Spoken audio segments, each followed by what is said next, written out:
people. I have absolutely incredible, stunning news to report.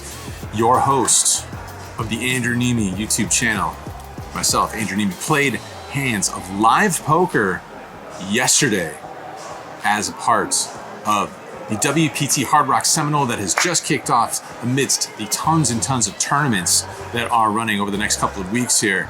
There was a meetup game in the 2-5 streets, $1,000 max buy-in. I am in for $1,000, the maximum that you can buy in for, the absolute maximum. We are in there, ready to battle. Let's dive in. In hand, number one, the early going, the first table, the first orbit of said meetup game, the 2-5 streets. There's an early position raise, no straddle on, early position raise up to $15. We looked down at ace-3 offsuit. Now, did I fly all the way from Las Vegas to Florida, to Hollywood, Florida, to fold an ace in the big blind? No, I absolutely did not. I make the call, we go heads up to a flop. It comes down ace-5 deuce with 2 spades, top pair plus a straight draw. I check, my opponent bets $20, top pair and a straight draw. Are we going anywhere? The answer is no. I make the call. Turn pair is the deuce. Check it over to my opponent, who does not stop betting, this time $45. Price of poker is going up, people. Not exactly super comfortable, but lots of draws out there, lots of draws available. Could fold, could call. Did we come all the way from Vegas to fold top pair? No, we did not. I go ahead and make the call. We go heads up to a river. That comes an offsuit jack. The draw is brick. We've got ourselves aces and deuces now with a jack kicker. I check. My opponent's still not done wagering. This time fires out for $85. Could flip a coin here, could randomize, or we could just let my opponent know that, again, did I fly all the way from Las Vegas to fold top pair? No, I did not. I toss in the call. What you got, my friend? And my friend has the good news for us. He says he missed everything. We did not miss everything. Get ourselves top pair. That's going to be the winner. Roll it over, and it is good. They're trying to bluff me in the early going of this meetup game. It's not working. I got my calling hat on, my calling shoes on, my calling hoodie, my calling favorable hoodie on. Look at it in all its glory. Ship the pot. All right, same table here. Not too much longer after that previous hand, and this one is possibly even more fun. Actually, definitely much more fun. In his hand, the player on my direct right is first to act, and he limps dark. He doesn't realize that he is first to act, thinks he's the big blind, throws out the $5. Then the dealer lets him know he's not the big blind, but the player says he's all right with the action. He's just gonna go ahead and limp dark. Action over to us next to act. We looks at a pocket threes. I'm raising. $20 to go. We get not one, not two, but 3 callers before action back around to the player who is under the gun on my right, who goes ahead and limp 3 bets now. Re-raises up to $150. So what's actually happening here? Did this player in fact look at his cards? I don't think so. My read is that he was being honest and he actually limped in the dark. Now, whether he has a strong hand that is typical of the limp 3-bet, impossible to say. But if there's ever a time to spike call pre-flop, it's when you're facing the limp 3-bet from under the gun. So I go ahead and make the call, even though we're getting somewhat suspect odds. The other pre-flop callers fold, get out of the way, we go heads up to a flop. Flop comes down 9 deuce deuce rainbow, pretty safe flop for pocket threes. When my opponent bets small, I don't think we have any choice other than to make the call. Turn card makes things somewhat interesting. It's the 8 of clubs, second club, so it presents lots of draws. Flush draws, straight draws, jack 10, queen 10, 6-7, combo draws, all sorts of things. So when my opponent bets $300 here, I don't think we can just give him credits here. There's gonna be lots of times when he picks up equity in the form of those draws. We've got ourselves 2 pair, 3s and 2s. Is that incredibly powerful? No. Did we come all the way from Vegas? Anyway, I'm gonna go ahead and make the call here, look for a safe river card to potentially call off the rest of the money here with just a measly pair of 3s. Toss it in, and we're off to a river, which is another 9. So we now upgrade from 3s and 2s to 3s and 9s. Massive upgrade. Not really. My opponent says he is going to wager the rest of his money. Jams it in there for what is about $400 effective. Not exactly the most comfortable spot. However, when we come this far and we see the 9 on the river, how could we just let these 3s go? Is my opponent just blessed with pocket aces, pocket kings pre-flop? When he limps dark, sees all this action in front of him, and then looks down and finds pocket aces? I do believe him that he did limp in dark. If I didn't believe him, if I thought that was just kind of like an act, even an angle, which I definitely don't think that this is in this instance, then I might be tempted to fold pre-flop and just get out of the way and look for a better spot. But I do believe that he did not look at his cards when it was first his turn to act. So, buckle in, accept the variance, 3s, we're seeing them home. I toss in the $400 and my opponent rolls over ace-5. Ace 5 he rolls over. The Ace 5, we love to see it. Sort of hoping it was that kind of a hand, whether it's like a two overcard holding such as Ace King, Ace Queen, Ace Jack suited, something like that. Ace 5 kind of fits the bill as well as one of the more standard bluffing hands. We love to see it. We are cruising here after the first couple of hands here on table number 1 at this 2-5 meetup game. Same table here where action is aplenty, and there's an early position raise, $20. We look down at the Jack 9 suited, we're also in early position. I like the look of this Jack 9 suited. I make the call, and there might be one other caller before action gets around to the player in the small blind who puts in the 3-bet up to $65. The initial raiser gets out of the way. We got ourselves positioned on this 3-better. It's just one gap, you know, it's suited, it's pretty, it's in diamonds. I make the call and the other player gets out of the way. So heads up to a flop that gives us top pair on a rainbow board, Jack 5-4. My opponent puts out a C-bet, $80. Got ourselves top pair, extremely straightforward and easy call. Turn, not so favorable looking. It's an overcard to our pair. It's a king. He's gonna have those more often than we're gonna have those, and he's gonna go ahead and fire at it. He fires out for $150. Still got ourselves a reasonable holding here. It's definitely downgraded, but we can't fold just yet. Can't give him that much credit. Go ahead and toss in $150. River is an 8. That completes the most obvious front door straight draw, and my opponent once again fires out here for $300. Now it's a not so comfortable spot whatsoever.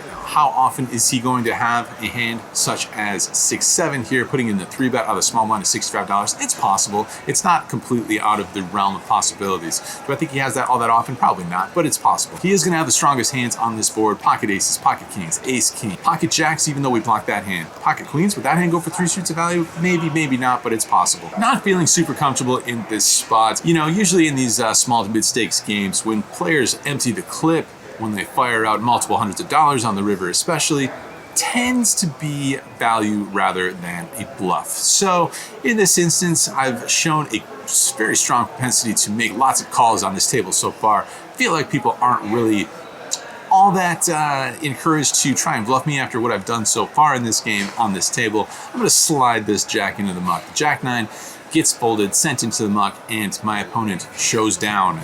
The pocket 10s. The pocket 10s. Now, is that a value bet? Is that a bluff? I have no idea.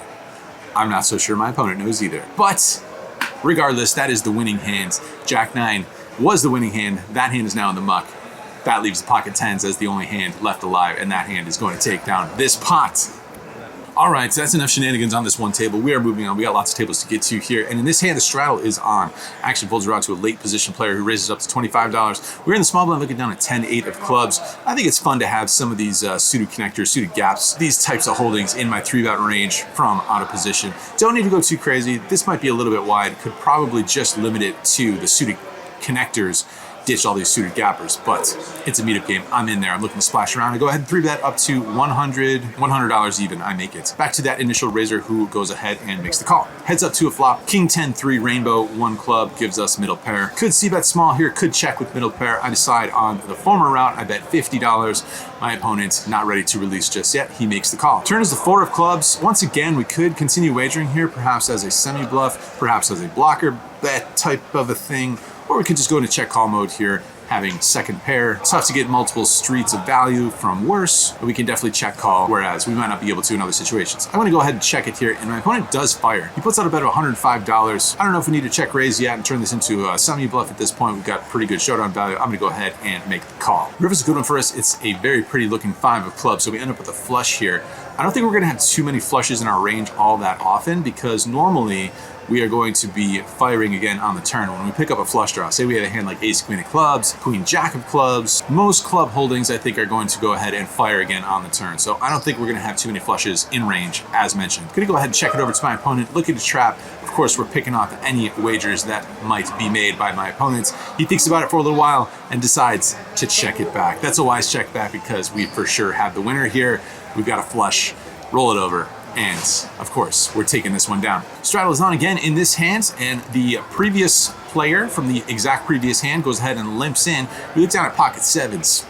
I think raising is more fun than limping with pocket 7, so I'm gonna do that and make it $45 to go, and only that limper makes the call. So round 2 between the two of us, heads up to a flop. It comes out ace 6 deuce. Typically there's going to be at least one overcard to our pocket 7s, so not surprised. Can't really be too upset when that does happen when we don't flop a set. My opponent checks it. I'm gonna put out a small wager here. If we can fold out a hand like Jack 9, something like that, that seems good. Fold out that equity. I bet $35, but my opponent's not ready to release once again, and he goes ahead and makes the call. Turn is interesting. It's the ace of diamonds. So 3 diamonds on board, pairs that top card. Makes me feel mostly good about our pocket sevens. We do have the 7 of diamonds. Not entirely sure, not incredibly comfortable though. So when my opponent checks it, I'm just gonna go ahead and check this one back. River, however, is much more comfortable. It is a beautiful looking, very favorable 7 on the river. My opponent somehow doesn't realize that we have a full house. He bets out for $60. We are not going to accept that price. We are not going to call, we're not going to fold, we're gonna raise. We're gonna put in more money. I'm gonna go ahead and raise it up to $240. That, my friends, is 4 times his wager. Call that if you hate United States dollars, because you won't be getting them back, will you? My opponent goes into the tank, thinks about it for a little while before deciding to release his holding. That's a good fold because once again, here on the river, I've got the best of it. I show him the bad news slash good news that he didn't call because, yeah, we've got ourselves 7s full of aces. Running good against that player. Generally running good overall in this game. Winning some hands, losing some hands, getting shown some bluffs, getting shown some hands that I'm not sure are value bets or bluffs, and then we fold the best hand. But such is the nature of poker, especially at a meetup game. All right, same table, straddle still on, and we look down at a very pretty holding. Ace, king, suited. You love to see it, don't you? I go ahead and raise it up to $25 over to the button who puts in a 3-bet up to $90. Actually folds back over to me. We're not super deep here, so with the straddle on and somewhere around $1,000 effective, that's approximately 100 straddles effective. You could say it's 100 big blinds effective. Again, not super deep in a live cash game. So when the 3-bet comes in position, when it's hijack, I believe, versus button, I think this is a 4-bet situation. Otherwise, we're gonna have to play the ace king from out of position versus the initial raiser. A lot of times we're just going to get blown off the hand if we don't connect. He's gonna have hands that are worse than this that he can put in his 3-bet range. So I say we go ahead and put in the 4-bet here. I go ahead, 4-bet it up to $230. We're calling it off if my opponent jams all in, but he does not. He puts in the call. So we're heads up to a flop in a 4-bet pot. Jack 5-4 rainbow, going to be c-betting pretty much every single board that comes down when I am the aggressor in a 4-bet pot. I don't see any reason why we shouldn't on the Jack 5-4. I'm gonna go ahead and bet about a quarter size pot here, about $120, and my opponent is not ready to release. He makes the call. Turn is an 8, which doesn't seem like all that great of a card. If he had himself some sort of a pair, especially a high pair to medium pair, probably not going to release on this card. He's going to be the one to most likely have straights on this board because I'm not so sure we would find a 4-bet with those holdings all that often, if ever, maybe some tiny sliver amount of time, but really not all that often. Better card for him, so I decided to check it, and my opponent pretty quickly checks it back. River's another low card, doesn't really have any effect on the board. We'll call it an offsuit deuce. Don't think I'm gonna have any strong hands here as played, although perhaps I could have pocket aces. It is a possibility. Perhaps I could jam here for value as well as for a bluff. I decide to take the safe route, maybe the conservative route. Not really loving the board here. I think my opponent is going to be somewhat strong, although when he checks back on the turn, maybe that caps him somewhat. I don't know. I'm sure there's some jams to be found in this spot. I decided to check, and my opponent checks back right away. Re-roll it over, kind of hoping for a chop. Don't think he's gonna have ace queen, but maybe. And we get shown pocket 9s. That's a pair. We cannot beat a pair. We have no pair. We have ace king, no pair. So pocket 9s with the 3-bet, calls the 4-bet. Can't hate it. Can't hate it. You're definitely gonna want to find some 3-bets some percentage of the time with your medium pocket pairs, 9s, 8s, 7s, especially late position versus late position. So nice hand, sir. In this next hand, I have the straddle on, and there are 3 limpers before it actually gets over to me. We look down once again, ace king suited this time, suited in diamonds. Gonna go ahead and raise it, of course, and make it $60 to go. 2 of those limpers, they didn't come all the way from wherever the hell they came from to limp fold. No, they're making the call. So 3 of us going to a flop. It comes out queen 5-4, 1 diamond. That's no pairs for us still with these ace kings. So I'm gonna go ahead and check it versus 2 opponents, perhaps versus a single opponent can find a c-bet and barrel on various turn cards such as a jack or a 10 or an ace or a king or a diamond. But versus 2 opponents, I think check is fine. Action checks all the way around. Turn is an offsuit deuce, and the player on my right leads out for $50. That's a pretty small wager. Got ourselves once again the nut no pair. Got ourselves 2 overs to the board. Could fold, could call. I decided to call here. Other player gets out of the way. We are heads up to a river card. Offsuit 9. Not a good card for us. Not good runouts with our ace kings here. Back-to-back hands. This time my opponent checks it. I'm just going to take it showdown. I check it back, and we get shown the king 5 of clubs. That is good. That is a ridiculous suck up, but it is good. Not really ridiculous. I'm just kind of joking. I'm being, kind of over the top here for the vlog, for the content. Nice hand, sir. King 5. Can't hate it. Ship it to that guy. King 5 of spades. Not sure if I said clubs. Spades. King 5 of spades. All right, once again, straddle is on. Playing 2, 5, 10 over a decent number of hands here. Stakes somewhat risen. 2, 5, 10 a lot of the time. 1 limp, and we look down at King 4 suited. Is this a monster premium holding? Absolutely not. Am I going to raise it? You bet your sweet, sweet ass I am. I'm going to make it $45 to go here. Action folds. Action does not fold around. No, sir. No, ma'am. Action gets called. This $45 wager is getting called not once, not twice, not 4 times. This 5-way flop here. We're holding the King 4 suited, going 5 ways to a flop in which we flop a flush draw. 9, 8, 3, 2 spades. Action checks over to me. I'm just going to check it. I would check a lot of holdings in this spot in the 9, 8, 3 with the flush draw. Seems kind of reasonable to check full range on this kind of a board. Again, this is like leaning towards a balanced GTO discussion, which you definitely do not need to do in live poker. Trying to just, play good. Play mostly good. Checking this kind of a flop. Action checks to the last player who puts out a bet. $75, he makes it. Folds back around to the player on my right who makes the call. Now I've got a decision. Do we just want a flat call here with the king high flush draw? I think we are ahead of a bunch of draws. We're ahead of hands like Jack 10, other flush draws. The only flush draw we're not ahead of is the ace high flush draw, but I say we gamble, people. I'm gonna go ahead and check raise this one. I think we can find some check raises here, definitely with the ace high flush draw. Is that the only flush draw that we should check raise? Maybe we're getting a little bit out of line here, but I'm gonna do it anyway. I check raise up to $260. Player who made that $75 wager goes into the tank for a little bit, thinks it over before reluctantly making the folds. And the player on my right, I'm very much less worried about because chances are that he would have found a check raise with a very strong holding. And in fact, that player releases pretty quickly. So we get this bluff through. King high in a 5-way pot gets through on the flop. All right, same table here.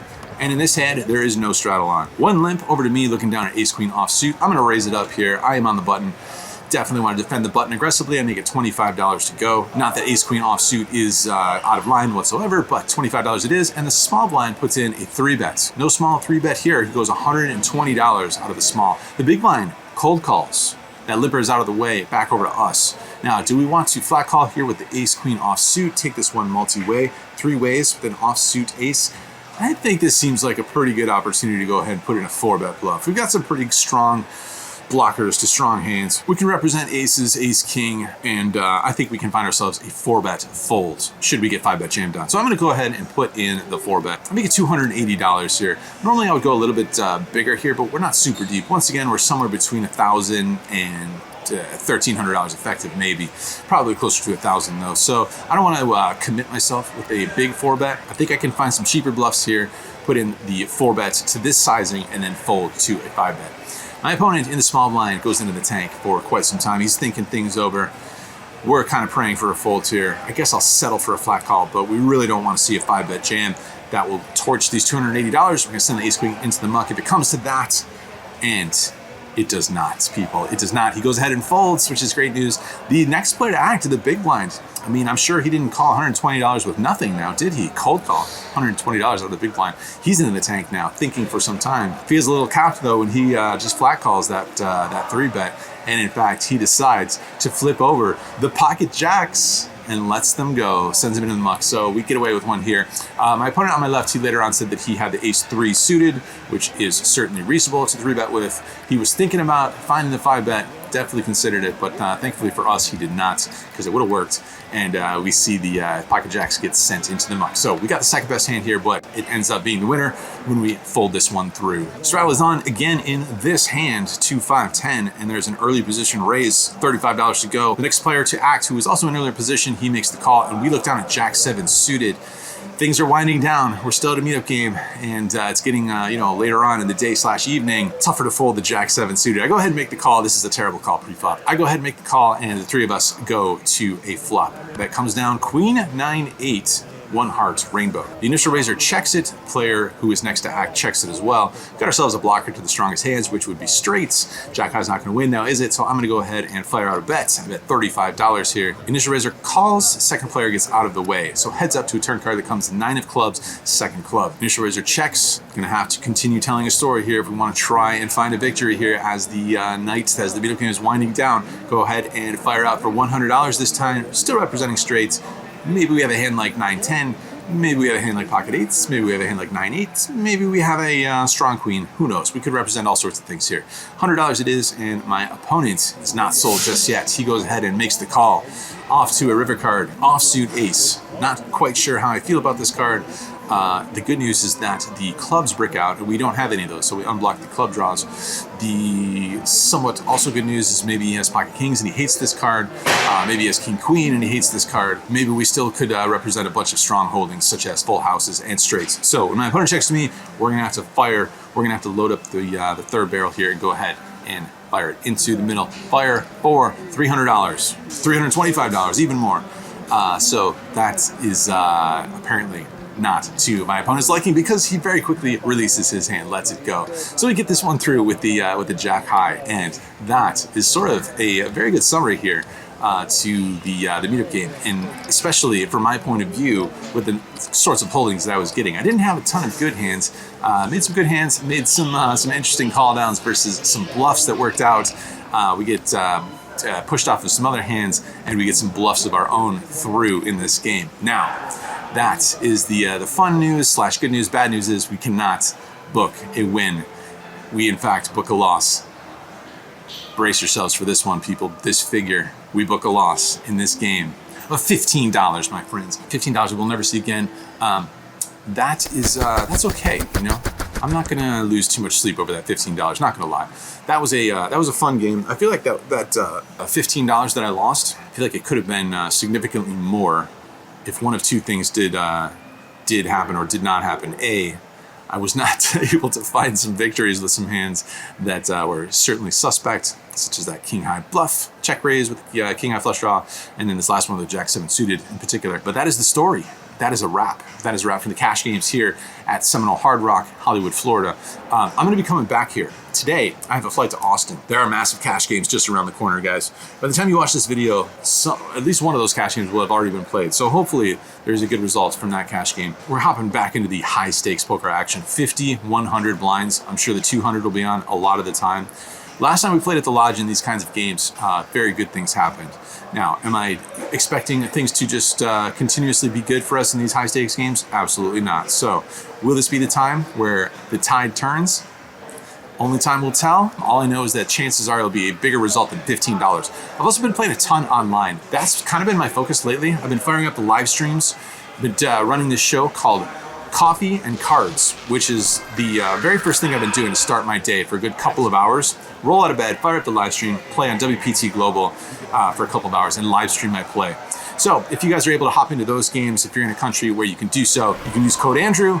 That will get you a $1,200 deposit match bonus, and if you deposit at least $300, you get a free $110 tournament tickets. Perhaps I'll see you there, and if not, I will see you here where we will report back from the massive games.